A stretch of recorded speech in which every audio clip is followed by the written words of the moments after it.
Maurice Kamto dans le cadre de la présidentielle qui arrive. Alors, depuis ce jour, ça va un peu dans tous les sens. Les postes se multiplient dans un camp comme dans l'autre. Quelle est la réalité derrière ce bashing? Qu'est-ce qui se passe? Y aurait-il un clash entre Cabral Libye et Maurice Kamto? Déjà, je vais répondre à votre sujet du jour. Il n'y a strictement aucun clash entre le MRC du professeur Maurice Kamto et le PCRN de l'honorable Cabral Libye. Hier, nous avons fait un live TikTok parce que nous avons entrepris de commencer à communiquer sur l'ensemble des réseaux sociaux pour se rapprocher de la jeunesse et des internautes. Et un des sujets qui était à l'ordre du jour, c'était la coalition. Et une des questions qui revient souvent lorsqu'on parle de coalition, ce qui est d'ailleurs normal, c'est pourquoi est-ce que vous ne faites pas une coalition avec le MRC? Parce que pour qu'une coalition fonctionne, il faut deux partis prépondérants. Le MRC est un parti prépondérant. Son président national était deuxième aux dernières élections. Le PCRN est un parti prépondérant qui est représenté à l'Assemblée nationale et dans les municipalités. Donc la question est légitime. Et le président national du PCRN a répondu en expliquant pourquoi est-ce que jusqu'aujourd'hui on n'a pas trouvé d'accord. Et notamment en racontant une anecdote, je crois même deux anecdotes, sur les négociations qui avaient eu lieu en 2018.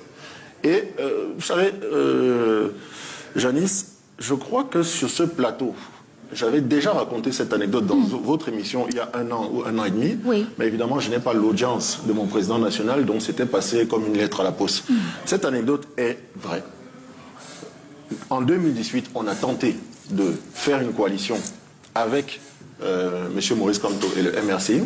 Et cette coalition a été... la convention de cette coalition, le projet de convention a été oblitéré par les soins du professeur lui-même, qui a décidé de mettre fin aux négociations, simplement parce qu'il n'a pas voulu, du moins, il a souhaité qu'on s'aligne derrière lui. Il a dit, je cite, « Cabral, tu n'as pas la technologie pour battre Paul Biya. Nous, on l'a.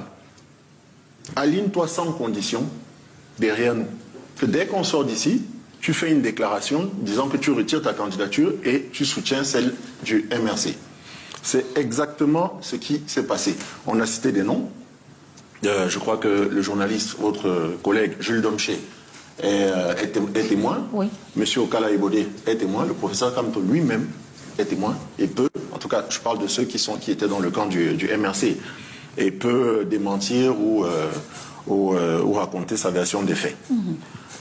Ce sont là des personnes qui étaient présentes au domicile de Maurice Kamto lorsque Cabral Libye lui rend visite. Ça c'était lors de la première rencontre. La deuxième rencontre a eu lieu au bureau, à l'ancien siège de notre mouvement qui était à l'avenue Kennedy, le MEP CNPS. C'est là qu'a eu lieu la deuxième rencontre. Et c'est lors de cette deuxième rencontre qu'il a oblitéré le contrat, disant qu'il n'est même pas venu parler de ça, que pour lui c'est très clair, le président Cabral Libye doit s'aligner derrière lui et faire une déclaration à la sortie. D'ailleurs, je tiens quand même à dire que le président national du PCRN n'a pas rejeté cette proposition. Il a juste dit, oh, j'ai quelques cadres dans mon mouvement, je leur avais déjà présenté la convention, la première convention que vous venez d'oblitérer, et là, il va falloir qu'on se rasseye et qu'on en parle à nouveau. Il a été traité de roublard. Il a dit qu'on n'a pas le temps de perdre, on n'a pas de temps à perdre, que s'il n'est pas capable de répondre rapidement, qu'il laisse tomber, et ils sont partis fâchés. Ça, c'est la première anecdote. Sur votre plateau, j'avais également raconté une autre anecdote, qui date de 2020. Que lorsque nous avons tenté de faire une coalition avec votre camarade, M. Arsène Batsobok, qui était responsable du parti dans la Meufou Famba, vous savez très bien comment ça s'est terminé. C'est-à-dire qu'à midi, alors qu'on est en train de travailler sur les noms, sur les cautions et autres, on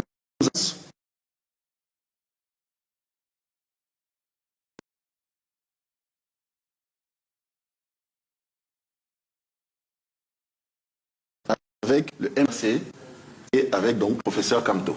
À chaque fois, c'est lui qui s'est retiré sur la table des négociations, soit de la table de travail, parce que je tiens à vous rappeler également que nous sommes dans une coalition de travail pour la réforme du code électoral. Tout à fait. Ça fait environ 8 mois qu'ils sont portés disparus. Vous êtes d'ailleurs le point focal. Je suis d'ailleurs le point focal. Ça fait environ 8 mois, alors que le professeur lui-même, il avait été assidu aux réunions et le MRC était représenté par parce qu'il y avait le camp des leaders, il y avait le camp des partis. Le MRC était représenté par le docteur Oko, le grand Oko, et par maître leur responsable aux questions électorales. Tout le monde a disparu des réunions.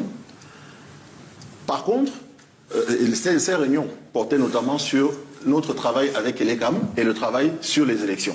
Tout le monde disparaît des réunions et puis après on entend que le MRC allait déposer une plainte